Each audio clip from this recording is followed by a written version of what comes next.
Office of the Children's Advocate notes that despite their best efforts, the investigations have not been completed, despite giving the Inspector of Police handling the matter specific information to pursue. The fire inspector had reported that the cause of the fire was inconclusive, but it failed to note that the privately ran home did not have a legal source of electricity. We also wrote to the Commissioner of Police in July of 2018 and copied the Director of Public Prosecutions with a certain position that there was criminal liability that we suspected. In terms of the other aspect of the investigation, which the Office of the Children's Advocate has been pressing ahead with, there is also civil liability that we suspect may be very live on the issues, and so we are in the process of filing to lodge the relevant claim. As you would know, the Office of the Children's Advocate is not a stranger to these matters.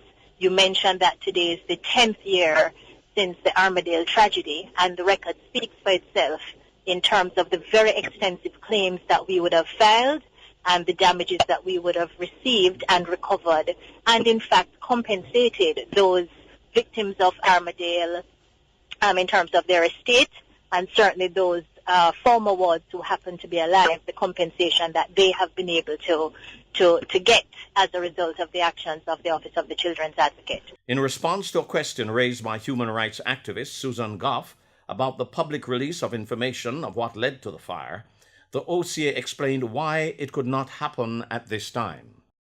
I can understand the desire for more information and the interest, but timing is everything. As I said, this is a matter that is a live one, and we intend to go before the court.